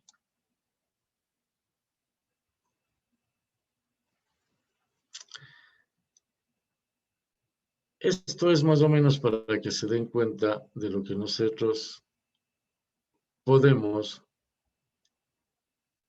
utilizar dentro de los índices para determinar si es que el pronóstico del niño va a ser bueno o no. Por ejemplo, los criterios clínicos tienen una baja sensibilidad sin diagnóstico. O sea, si yo no hago el diagnóstico, que es entre 30 y el 40%. Pero el índice de líquido amniótico ya tiene entre el 81%. Y si nosotros pedimos metaloproteína SA, que es el signo de infección, entre el 90 y el 81%. Estas pruebas son difíciles de hacerlas acá en el Ecuador. Por lo tanto, como dice el protocolo de normas del Ministerio de Salud Pública, la utilización de los criterios de los signos de Gibbs son los que nos va a dar la pauta para la toma de decisiones.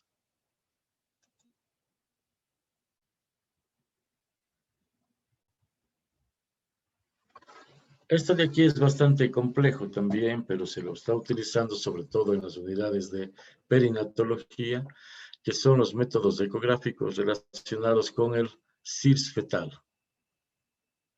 Asociación de estática significativa, o sea, el perfil biofísico en todos los cuadros de amnionitis. Ellos dicen que existen escuelas en las que se deberían hacer esto de aquí. En todos los procesos de coriamnionitis, realizar un perfil biofísico.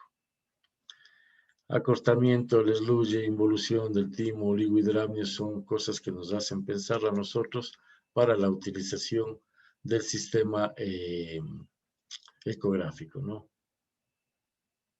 SLUYE, 50% de pacientes del trabajo de parto prematuro, 33.3% en pacientes con infección amniótica y el 77.8% en corioamnionitis histológica. Por eso es la validez de este examen. Involución del timo fetal, sensibilidad del 93%, especificidad del 75%, asociado a ¿qué?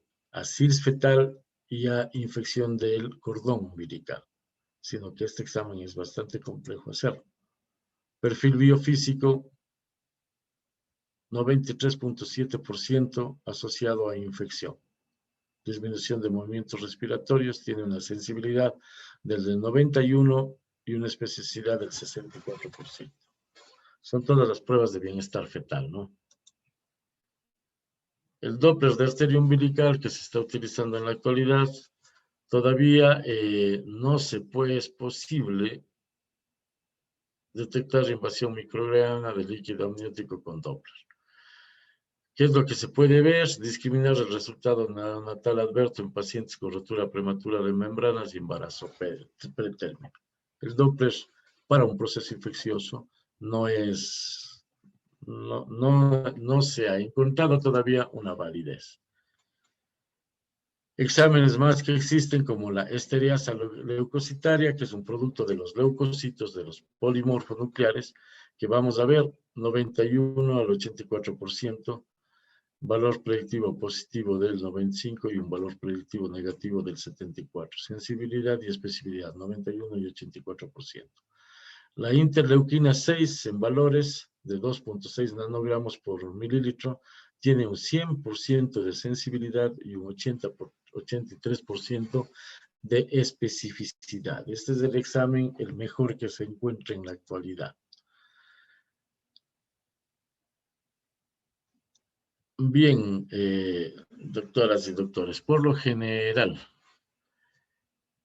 lo que nosotros, como todos los procesos de las emergencias y de las urgencias obstétricas, lo primero es el diagnóstico oportuno. Acuérdense siempre que cualquier rotura prematura de membranas lleva atrás un proceso infeccioso, que puedo yo terminar tanto en una corioamnionitis, una muerte fetal, y con muerte materna en un shock por infecciones. El día de mañana vamos a continuar y el tiempo ya se me quedó corto, vamos a continuar con lo que es infecciones en el puerperio, ¿no? Cosas que también son muy frecuentes y que pueden llevar a casos devastadores tanto en la madre. que son la endometritis puerperal y la mastitis puerperal con abscesos de mama. ¿Alguna pregunta, alguna inquietud que tengan acerca de la conversación que hemos tenido hoy día?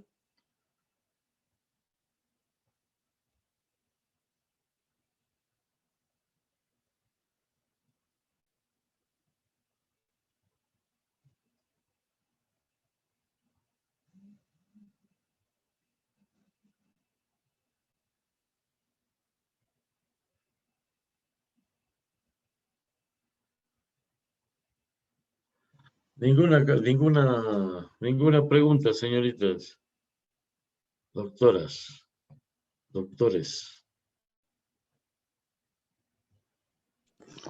Doctor, buenas noches. Tengo una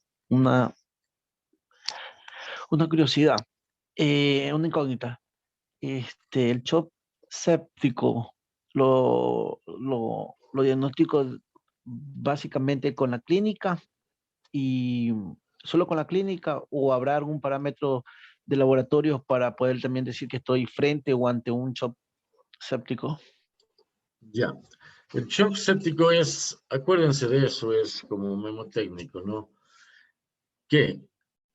Signos de shock, los clásicos: hipotensión, taquicardia, polipnea, palidez, sudoración, más fiebre. Ese es un shock séptico. Todos estos signos, que puede ser esto en el shock neurogénico, puede ser en el hipovolémico, todos, ¿no es cierto? Vamos a tener taquicardia, hipotensión, palidez, enfriamiento de la piel, sudoración, puede tener confusión mental, cualquier shock.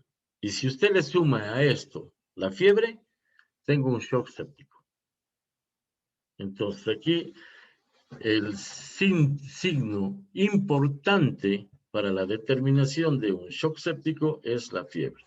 Y el manejo del shock séptico vamos a hacer algo similar a lo que hacíamos con el manejo del shock hipovolémico. O sea, volumen, líquido, lo mismo. Ya vamos a ver eso al terminar los procesos infecciosos, el código amarillo, ¿no es cierto? 2 vías, volumen, y aquí lo único que se suma es el antibiótico. De esta forma vamos a manejar el shock séptico. De esta forma nosotros vamos a estabilizar a la paciente. Ponga que sea un aborto séptico. Llega una paciente con aborto séptico grado 3. ¿No es cierto? Entonces, ¿qué hacemos? Lo primero, estabilizamos a la paciente. Acuérdense siempre eso. Toda patología obstétrica o toda patología de emergencia obstétrica tienen que estabilizar a la paciente. Sea shock hemorrágico, sea crisis o síndromes hipertensivos del embarazo, preeclampsia o eclampsia, o pueden ser este caso de los procesos infecciosos. Estabilizo a la paciente, o sea, necesita de ley una estabilización hemodinámica de la paciente, y luego de eso vamos a terminar tratando la causa, ¿no es cierto? Puede ser histerectomía, puede ser legrados o alguna cosa de esas, en el caso del proceso infeccioso. Siempre acuérdense de eso. E incluso, por ejemplo, si están en los traslados, o si yo voy a ver a una paciente en el domicilio, ¿no? Veo eso, signos vitales primero: presión arterial, frecuencia cardíaca, pulso, saturación y temperatura. Si yo veo que esto se va en el score mamá, ¿no es cierto? Se va hacia el lado izquierdo, hipotensión. Hacia el lado derecho, taquicardia. Alza térmica. Entonces, ¿qué digo? No, estoy frente a un shock séptico. Y ahí tengo que aplicar el código o la clave amarilla. Depende de eso, ¿no? Depende de todo el diagnóstico. Estabilizo a la paciente. ¿Cómo estabilizo? Con las claves, ¿no es cierto? Que era la operabilización del protocolo. Estabilizo con la clave y hago el traslado. De esta forma vamos a tener a una paciente que podemos salvarle la vida a ella y al feto. Acuérdense que en los procesos sépticos, por lo general, sobre todo si son coriomionitis, el problema es el feto y la madre. Listo, doc Eduardo.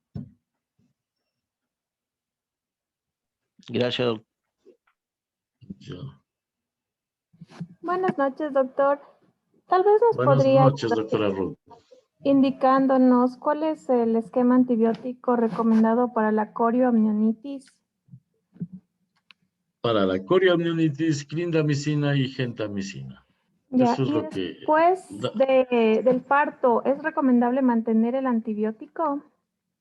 Nosotros tenemos que mantener el antibiótico. Acuérdense siempre que el uso del antibiótico, el uso adecuado de los antibióticos, ¿cómo va a ser? Nosotros mantenemos con Clindagenta, por ejemplo. ¿Hasta cuándo? Hasta 72 horas. Si existe remisión de la fiebre, mantenemos esto hasta dar el alta. Y en el alta vamos a completar 10 días más con cualquier cefalosporina. Ese es el manejo. Si es que en las 72 horas no existe remisión febril, cambio de antibiótico, roto de antibiótico. Porque es complicado hacer un hemocultivo, ¿no? Para determinar qué antibiótico exacto vamos a hacer. Pero yo, de entrada, protocolo de normas. Clindamicina, gentamicina.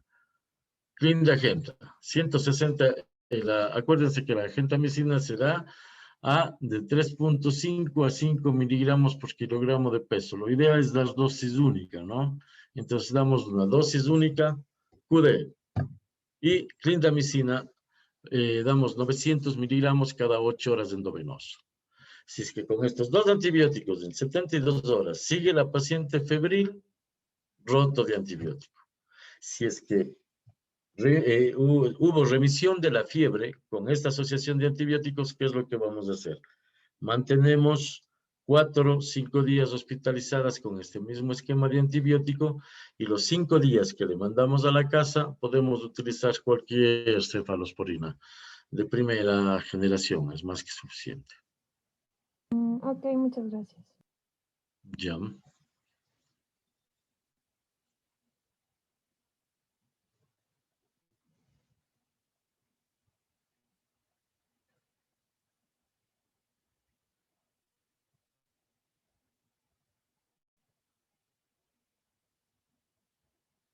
Ninguna pregunta.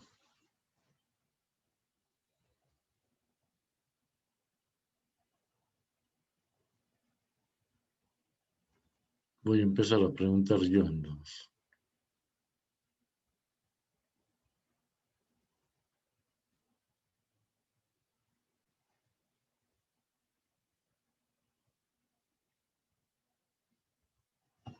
Al doctor Javier Viteri, quiero hacerle una pregunta yo. Si es que, como ustedes ven, muchas de las pruebas de bienestar fetal miden sensibilidad y especificidad. ¿Qué es la sensibilidad de una prueba?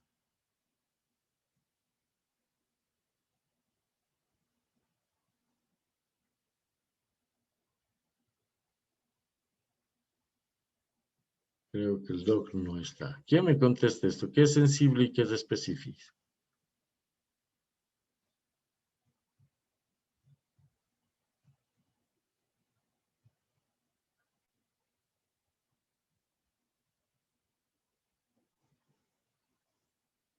Nadie.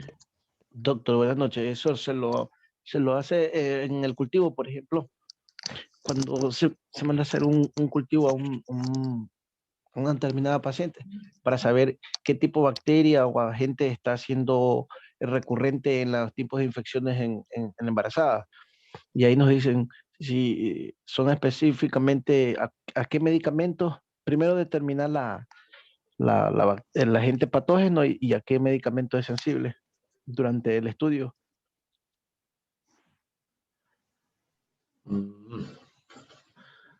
¿Quién más me dice qué es sensibilidad?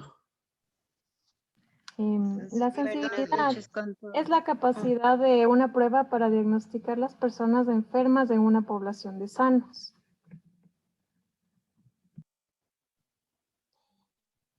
¿Quién más?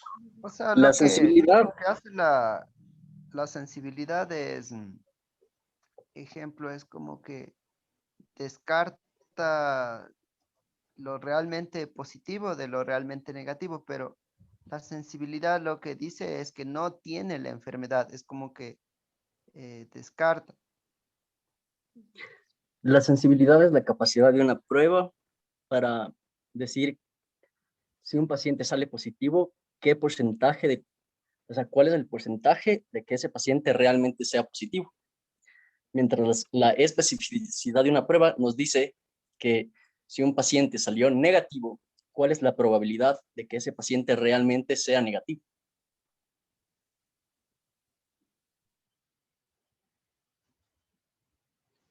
Ya, sí, el señor Viteri estaba más cerca de lo que es sensibilidad y especificidad. ¿Y qué opina usted de la sensibilidad, señor Viteri?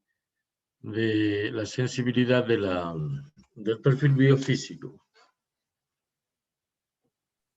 En cuanto a qué. O sea, para aplicar la prueba o no. Porque es para ver, perfil biofísico, acuérdense que es para ver bienestar fetal, ¿no es cierto?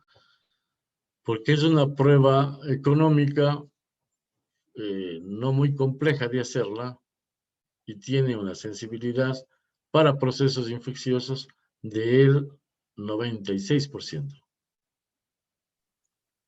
En ese caso sería una prueba buena para ver si es que un paciente tiene clínicamente, o sea, si una paciente tiene clínicamente estamos hablando de una coriamnionitis en este caso, y si es que esta Claro. prueba tiene una sensibilidad tan alta y tenemos una sospecha alta de que esta paciente tenga una coriamnionitis, esta prueba nos ayudaría a comprobar que realmente esta paciente tiene una coriamnionitis. Sí, pero le digo la utilización porque eso no se utiliza con frecuencia. No sé si usted ha visto hacer un perfil biofísico para diagnóstico de coriamnionitis. No, la verdad, no he visto. Ya, les digo esto porque a todos, les digo esto porque son pruebas en las que nosotros podemos hacer, por ejemplo, las instituciones públicas, en los hospitales públicos, en los servicios de emergencia de ginecología y obstetricia, casi todos ya tienen ecógrafos. Entonces, yo puedo hacer un perfil biofísico y es una prueba, imagínense, con una sensibilidad del 96%, si yo tengo sospecha de una coriamnionitis, yo con ella estaría confirmando el diagnóstico del coriamnionitis.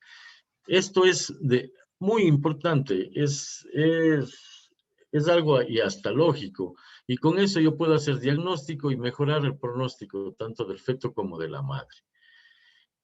Hay que, en estas cosas de pruebas, por ejemplo, Doppler no sirve, entonces yo no pediría un Doppler, pero un perfil biofísico sí, y es bastante importante y eso se puede hacer en cualquier casa de salud donde que exista servicio de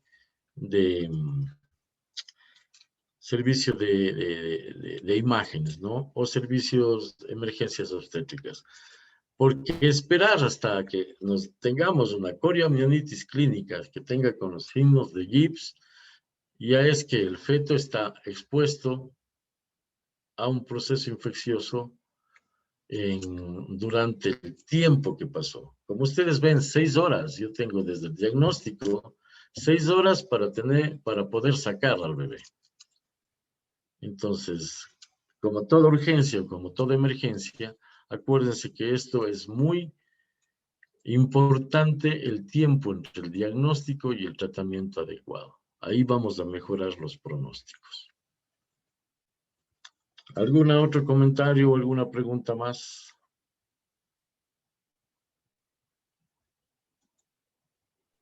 Yo tengo un comentario, doctor. Buenas noches. Sí, dígame nomás. En lo que decía usted sobre el test estresante, usted mencionaba el misoprostol. No se puede realizar solamente con oxitocina. El test de tolerancia a las A las contracciones, contracciones. el TTC, ese se hace solo con oxitocina. No dije misoprostol. El misoprostol era como parte para la inducción de trabajo de parto cuando tengo un índice de Bishop menor a 6. Pero si yo voy a hacer una prueba de bienestar fetal, que es el test de tolerancia a las contracciones, eso tengo que hacerlas con oxitocina. No puedo hacer con misoprostol. Ya. Gracias por la aclaración. Ya.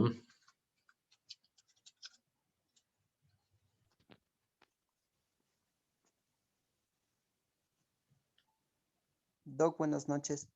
Sí, dígame, Antes, Francisco. en las anteriores clases nos estaba contando de que había realizado auditorías y no sé si nos podría Sí. contar, por ejemplo, cuáles son los errores más comunes que usted ha encontrado al activar una clave amarilla que se puede cometer para que se pueda llegar a una muerte materna. Porque, ejemplo, se atiende a la paciente en primer nivel y se hace un EMO o se hace exámenes, pero la realidad es que luego se lleva a un hospital básico, pero ahí no se hace el perfil biofísico, o sea, sería imposible porque no hay ginecólogo 24 horas y cosas así, pero normalmente ya las pacientes cuando uno se activa clave amarilla ya están con signos de CIRS o ya está complicado el feto incluso. Entonces ahí un poquito nos pueda contar de su experiencia o cómo nosotros podríamos detectar de forma temprana eso. Bien. Lo primero es las causas de mortalidad es primero no se aplican los protocolos. Esa es la primera razón por la que las madres y los fetos se mueren. Yo les dije la vez pasada, debe ser el 99.9 de la mortalidad materna, yo reportaba como causa obstétrica directa evitable. No cumplimiento de protocolo. Como ustedes ven, la idea de los protocolos es tener como una especie de checklist, un listado, en el cual nosotros no nos olvidemos de las cosas para hacer un diagnóstico temprano. Ahí está, señor doctor Francisco, el problema. Cuando uno no hace el diagnóstico temprano, dejamos pasar mucho tiempo. Ya estamos interviniendo cuando la cosa se complicó. Entonces, lo ideal que nosotros tenemos, la ideal dentro de los sistemas de salud, es la aplicación de protocolos. Si usted tiene, por ejemplo, Doc Francisco, una paciente hipotensa ya, una paciente hipotensa, taquicárdica, ya está en shock. Pero si a esa paciente usted la encontró horas antes, en los que tenían 2 signos de Gibbs, alza térmica, taquicardia materna y taquicardia fetal. Esa paciente, si usted descarta todo, si no tiene fiebre, si no está con amigdalitis, si es que no tiene puño percusión, ¿qué más puede ser? Es un proceso de una coriomionitis. Y ahí es donde que tiene que intervenir. Entonces ahí usted ya aplicaría el código amarillo. Para utilizar este código amarillo o la clave amarilla, utilizamos cuando recién está instaurándose el cuadro, para que de esta forma no llegamos al shock. Y como recuerdan en la clase que vimos ayer, creo que vimos esto de las claves y los códigos, como usted recuerda, el maletín o el kit amarillo, ahí tiene ya antibióticos. Entonces, ¿qué dice? Ponemos antibióticos, hidratamos a la paciente, estabilizamos y se traslada. ¿Para qué? Porque tengo 6 horas para terminar ese embarazo. Entonces, es por eso que se ha puesto tanto énfasis en la demora 3. ¿Cuál es la demora 3? La intrahospitalaria. Entonces, si yo me demoro, si tengo ya unos signos de Gibbs y no termino ese embarazo, ¿qué es lo que va a hacer? Va a ir aumentando, va a ser un CIRS fetal y va a ser un CIRS materno, shock y muerte. Ahí vienen los problemas. Entonces, ¿cuál es? No aplicación de la norma. Ahí está el kit del asunto para salvar vidas. Aplicación de la norma. No sé si ustedes han trabajado en ambulancias o han estado en contacto con paramédicos y todas esas. Ellos son un poco más normados que los médicos. En otros países, en el Ecuador es un poco medio, en otros países es anárquico en todo, ¿no? Lo ven ahora, las vacunas no entran al sistema, un sistema que no está anclado a ninguna plataforma, pero les dan 600 vacunas al Club Rotario en Guayaquil. Ese es nuestro país. Entonces, aplicar protocolos y normas es bastante difícil, porque hay que sacarse la idiosincrasia de las cabezas de los médicos, que yo sé, yo me vine especializando en tal lado, yo sé. Yo hice un fellow en tal lado, yo sé. Es verdad, es propio capacidad de cada persona, pero para eso existe una norma y un protocolo. Y una norma y un protocolo no es pues, que porque a mí me dio la gana de poner esto, se hace esto. Eso conlleva de un estudio muy completo de todos los metaanálisis y estudios clínicos, mínimo Q2 o Q1 que se encuentran en el mundo, que hablan sobre ese tema y qué es lo que hay que hacer. Y son como ven, son cosas, los protocolos tienen que ser lo más viable posible, lo más diáfano posible para que se pueda ser cumplido. Y no es complejo, miren, si yo tengo pacientes con signos de Gibbs, corioamnionitis, no hay vuelta que dar, yo no tengo que estar dándome la vuelta, será, no será. Si es que en eso me demoro, ¿quién va a ser el perjudicado? El feto. Va a ser un cis fetal, y si me demoro más horas, voy a terminar con un cis materno y una muerte fetal. ¿Por qué? Por no aplicar el código amarillo cuando ya tuvo el primer diagnóstico. Entonces, sobre todo a los colegas que deben haber aquí, que trabajan en unidades de nivel 1, ahí está. Si ustedes hacen el diagnóstico, lo hacen y listo.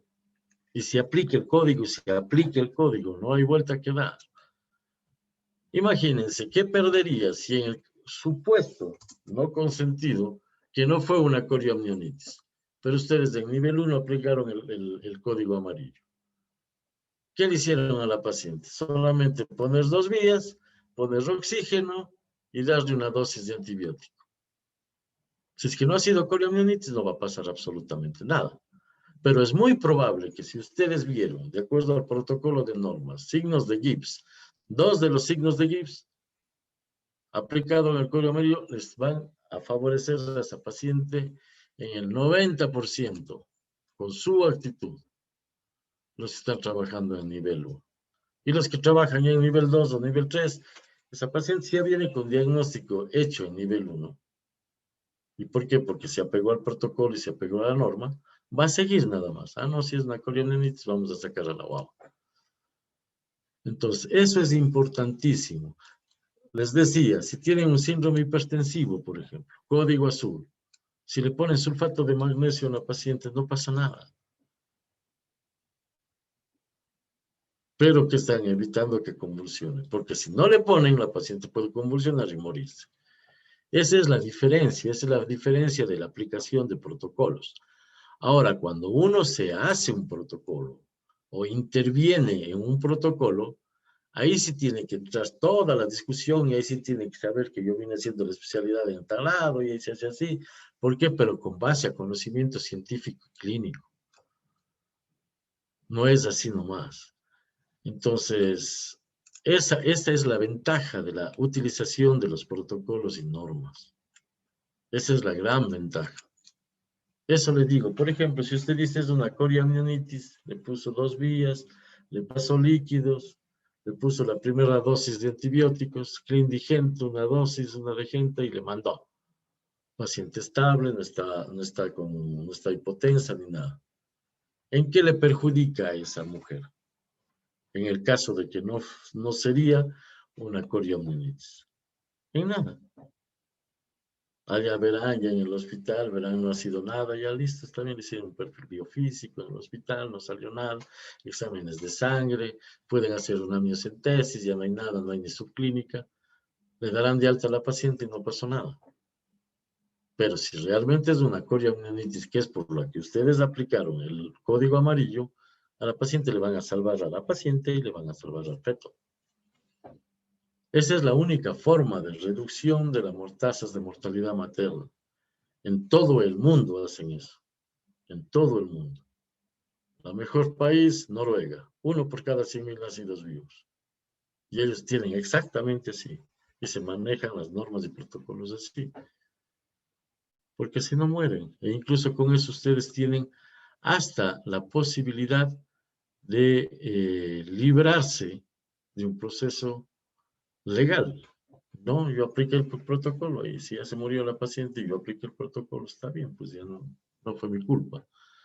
Pero ¿qué va a pasar si es que usted no aplica el protocolo? Ha sido una coriamnionitis, muere el feto, muere la madre.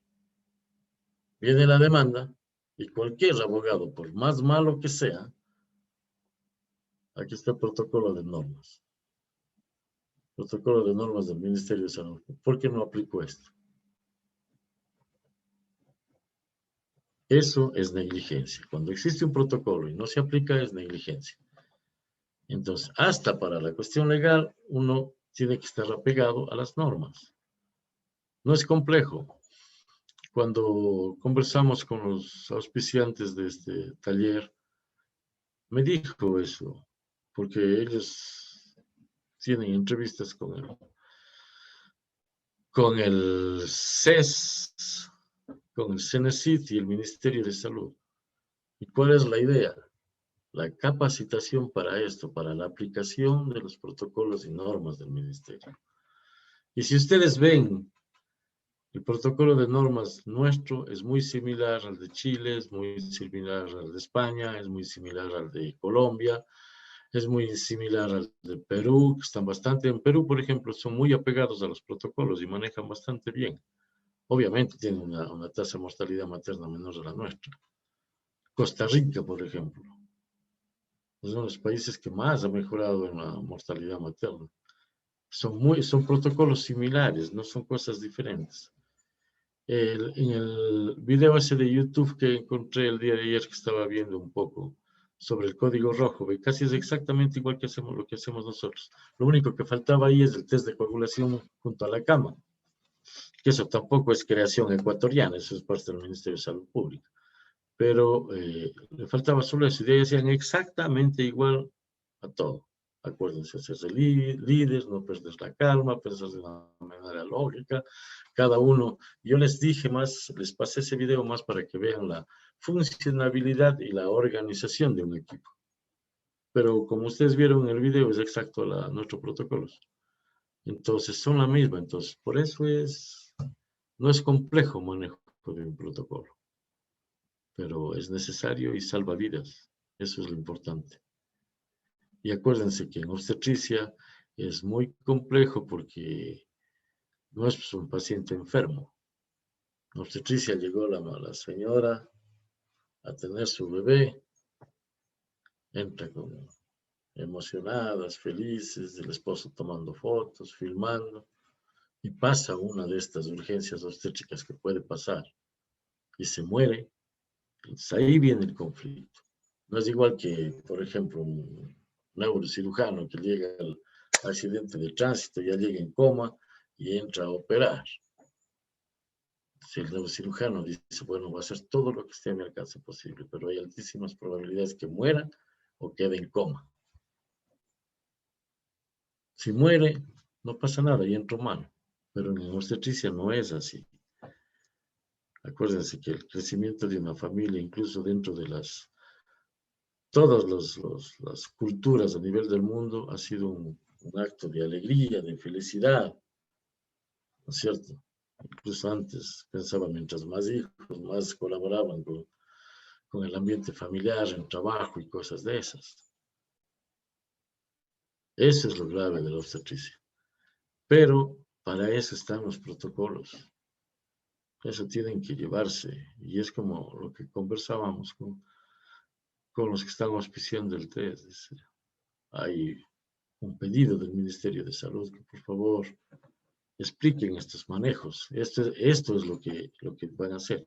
Y los protocolos son incluso hasta simples, porque si ustedes ven el componente normativo, les indica incluso cómo diagnosticar polidiciosis. Por ejemplo, si entro preeclampsia es esto, punto. Entonces, incluso ni médicos pueden aplicar esto, pueden aplicar paramédicos, pueden aplicar enfermeras, odontólogos. Esa es la idea de un protocolo que sea fácil y muy ágil. Eso es muy importante, colegas. Es muy importante eso. Bien. ¿Algo más? ¿Alguna pregunta más?